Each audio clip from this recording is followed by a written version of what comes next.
So அவர் வந்து இன்னைக்கு ரொம்ப ஸ்மார்ட்டாக ஆரம்பிச்சிருக்காரு. அன்னை வேளாங்கண்ணிக்கு முன்னாடி நெல்லுக்கடை மாரியம்மன் அப்படிங்கிறத அவர் போட்டாரு. படம் பண்ணி பல கோடி சம்பாதிச்சிட்டீங்க. அப்போல்லாம் மீனவன் நண்பன் அப்படிங்கிற வார்த்தை உங்களுக்கு மைண்டில் அப்போ இருந்துச்சு அப்படின்னா அப்படியே அந்த மீனவன் நண்பனுங்கிட்ட போயிட்டு நீங்கள் சம்பாதிச்சதில் பாதி அவங்களுக்குலாம் நிறைய சப்போர்ட் பண்ணியிருந்தீங்கன்னா நல்லாயிருக்கும். இன்றைக்கி வந்து ஒரு பஸ் மேலே ஏறிட்டு மீனவன் என் நண்பன் யாரும் எதுவும் செய்யலை அப்படிங்கிற விமர்சனம் வந்து எனக்கு அது எப்படின்னு தெரியல. குடிசைகள் வந்து ஏன் கட்டப்பட்டிருக்காது அப்படின்னா அதுக்கு காரணங்களை நீங்கள் புள்ளி விவரமாக சொன்னீங்கன்னா நீங்கள் சொல்கிற விமர்சனத்தை ஏற்றுக்கலாம். இன்னைக்கு ஜிஎஸ்டினால நிறைய வந்து பொருளாதாரத்தில் நிறைய வளர்ச்சி அடைஞ்சிருச்சு சரிங்களா. அப்படின்னு நீங்கள் வந்து சொல்லலைனாலும் அதுதான் உண்மை அப்படின்னு சொல்கிற பிஜேபி அரசு இன்னைக்கு பார்த்தீங்கன்னா பொருட்களோட விற்பனை விலை ரொம்ப அதிகமாக இருக்கு. வசனங்கள் பேசியிருக்கீங்க இல்லையா, அந்த அதே வசனத்தை தூக்கிட்டு வந்து இங்கே பேசினா கூட உங்களுக்கு பின்னாடி வர இளைஞர்கள்லாம் ஒரு கூஸ் பண்ணாமல் அவங்களோட லைஃப் சக்ஸஸ்க்கு பயன்படும். வணக்கம் தாய் தமிழ் உறவுகளுக்கு என் மனமார்ந்த வணக்கம். தினமும் அரசியல் கருத்துக்கள் குறித்தும் அரசியல் பார்வைகள் குறித்தும் 24x7 உங்களுக்கு வழங்கிக் கொண்டிருப்பது பொலிட்டிக்கல் லீடர் ட்ரிச்சி சேனல். தொடர்ந்து இன்றைய நிகழ்வுகள் என்ன பார்க்க போறோம்னா, நாகப்பட்டினம் டிவிகே தலைவர் விஜய் அவர்கள் இன்னைக்கு மக்கள் பார்வைக்கு வந்திருக்காரு. அவர் பேசுறதை பற்றி தான் இன்னைக்கு சில விரிவுரைகள் வழங்கலாம் அப்படின்னு சொல்லிட்டு இருக்கோம். ஏன்னா அண்ணன் தலைவர் பேசிட்டாரு, நம்மளும் அதை பற்றின கருத்துக்களை சொல்லலாம் அப்படின்னு சொல்லிட்டு நிகழ்ச்சியை ஆரம்பிச்சிருக்கோம்.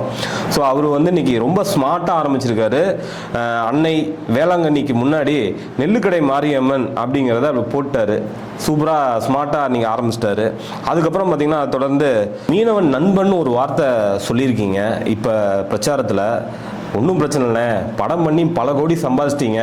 அப்போல்லாம் மீனவன் நண்பன் அப்படிங்கிற வார்த்தை உங்களுக்கு மைண்டில் அப்போ இருந்துச்சு அப்படின்னா அப்படியே அந்த மீனவன் நண்பனுங்கிட்ட போயிட்டு நீங்கள் சம்பாதிச்சதில் பாதி அவங்களுக்குலாம் நிறைய சப்போர்ட் பண்ணியிருந்தீங்கன்னா நல்லாயிருக்கும். இன்றைக்கி வந்து ஒரு பஸ் மேலே ஏறிட்டு மீனவன் என் நண்பன் யாரும் எதுவும் செய்யலை அப்படிங்கிற விமர்சனம் வந்து எனக்கு அது எப்படின்னு தெரியல. மக்கள்கிட்ட நீங்கள் பரப்பிட்டுருக்கீங்க. இதுக்கு இந்த விஷயத்தை நீங்கள் கவனத்தில் வச்சுக்குவீங்கன்னு நினைக்கிறேன். ஒன்றும் இல்லை, அப்படியே நீங்கள் இப்போ வந்திருக்க பஸ்ஸை அப்படியே அந்த பக்கமாக விட்டிங்கன்னா இன்னும் கொஞ்சம் நல்லா இருந்திருக்கும். அப்போலாம் நீங்கள் சம்பாதிக்கும் போது அந்த மீனவ நண்பன் பகுதிக்கு போயிட்டு இந்த மாதிரி பிரச்சாரங்களை அப்போ வச்சுருந்தீங்கன்னா இன்னும் கொஞ்சம் நல்லா இருந்திருக்கும்னு தோணுது. அதுக்கப்புறம் தொடர்ந்து இன்னொரு விமர்சனத்தை வைக்கிறீங்க. நாகப்பட்டினத்தில் அதிகமான குடிசைகள் இருக்குது அப்படின்னு சொல்லி ஒரு விமர்சனத்தை வச்சுருக்கீங்க. உண்மையிலேயே இந்த ஆட்சியில், அதாவது மாண்புமிகு முதல்வர் ஸ்டாலின் ஐயா ஆட்சியில் குடிசை மாற்று வாரியத்தில் எண்ணற்ற வீடுகள் கட்டப்பட்டிருக்கு சரிங்களா. அந்த எண்ணற்ற வீடுகள் கட்டப்பட்டதில் நாகப்பட்டினத்திலும் நிறைய வீடுகள் கட்டப்பட்டிருக்கு.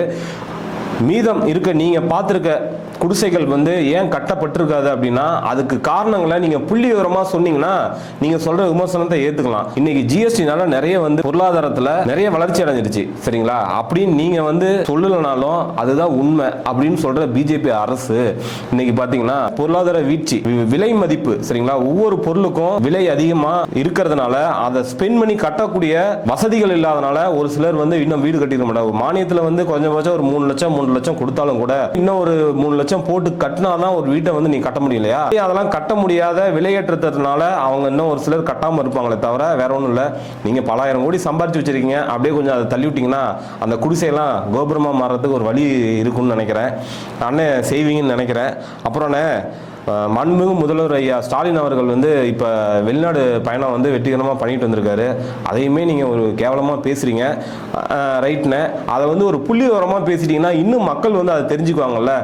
போனாரு ஒன்றும் இல்லை, போனாரு வந்தாரு ஒன்றும் இல்லை அப்படின்னு நீங்கள் சொல்கிற, நீங்கள் போயிட்டு வந்தவர் இதெல்லாம் பண்ணிட்டு வந்தார், இந்த கம்பெனிலாம் வந்திருக்கு, இந்த கம்பெனிலாம் வரல, இந்த கம்பெனி ஏன் வரல, இந்த லிஸ்ட்லாம் சொன்னீங்களே, இந்த லிஸ்ட்லாம் அடிக்கல் நாட்டலையே அப்படின்னு நிறைய விஷயங்கள் புள்ளி விவரமாக சொல்லிட்டீங்கன்னா அந்த பேப்பர் அந்த A4 சீட் அப்படி நிமித்தி அந்த புள்ளி விவரம்லாம் அப்படியே சொல்லிட்டீங்கன்னா இன்னும் கொஞ்சம் மக்களுக்கு நல்லா புரியும்னு நினைக்கிறேன்.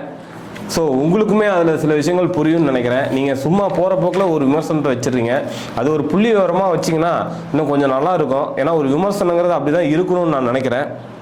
அப்புறம் நாகப்பட்டினத்தில் பஸ் ஸ்டாண்டு வந்து துரிதமான வேலை நடக்கலை அப்படின்னு சொல்கிறீங்க. ஆனால் நீங்கள் தயவு செஞ்சு ஒரு விஷயம் புரிஞ்சுக்கணும்.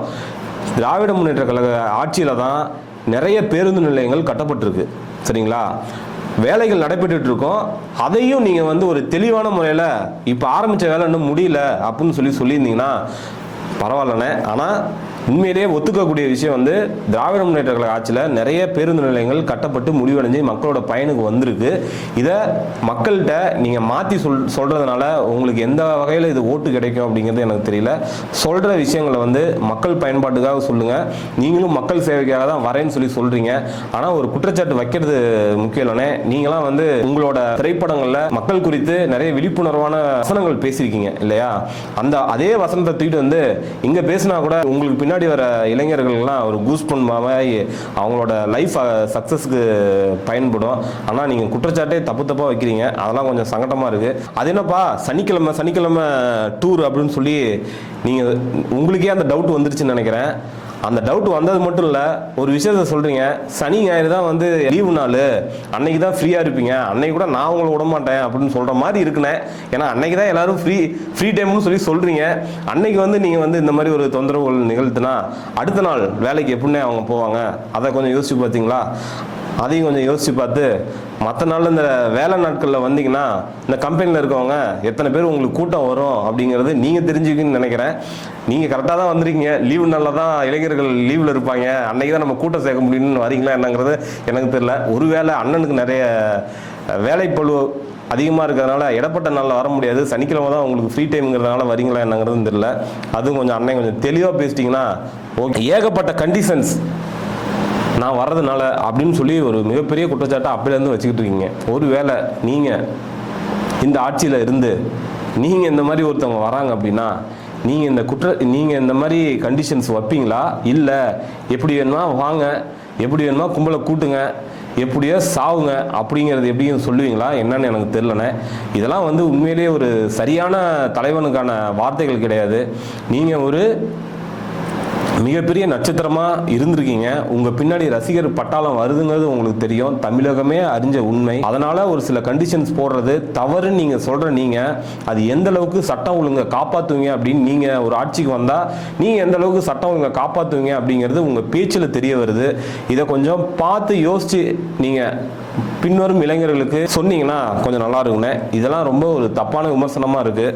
அது மட்டும் இல்லாமல் அண்ணன் விஜய் அண்ணனுக்கு நான் ஒன்று திராவிட முன்னேற்ற கழக கட்சியை பார்த்து மற்ற கட்சியினர் வந்து ஒரு விஷயத்த மட்டுமே எல்லாம் ஒரே மாதிரி சொல்கிறத நம்ம கடந்த காலமாக பார்க்க முடியுது. இருமுனை போட்டி, நானும் திமுக மட்டும்தான் போட்டி அப்படின்னு சொல்லி ஏடிஎம்கேவும் சொல்கிறீங்க, நீங்களும் அதே தானே சொல்கிறீங்க. எல்லாருமே இதே சொல்கிறதுக்கு பதிலாக நீங்கள்லாம் சேர்ந்து ஒரு முடிவு எடுத்துட்டு நாங்கள் ஒரே போட்டி தான் உங்களை வீழ்த்துவோம் அப்படின்னு சொன்னீங்கன்னா நல்லாயிருக்கும். யார் பார்த்தாலும் இதே தான் சொல்கிறீங்க. பட் அது வந்து மக்கள் எல்லாரும் கேட்குற உங்களுக்கு சொல்கிறதுக்கு என்னமோ நல்லாயிருக்கும் என்னமோ தெரியல. உண்மையாக மக்களாக இருக்குது, எங்களுக்கு கேட்கறதுக்கு நல்லா இல்லைண்ணே. தயவு செஞ்சு எல்லாரும் ஒரே அரைச்ச மாவை அரைக்காமல் ஏதாவது ஒரு தீர்மானமாக முடிவு பண்ணிவிட்டு இருமுனை போட்டியை முடிவு பண்ணிங்கன்னா நல்லா இருக்கும்னு தோணுது. உங்களை பார்க்க வர ரசிகர்களோட ஸ்பெண்ட் பண்ணுற டைமும் ரொம்ப முக்கியம்னு என்னைக்கு உணர்வீங்களோ அன்னைக்கு நல்ல நாள் அமையும் நான் நினைக்கிறேன். நன்றி, வணக்கம்.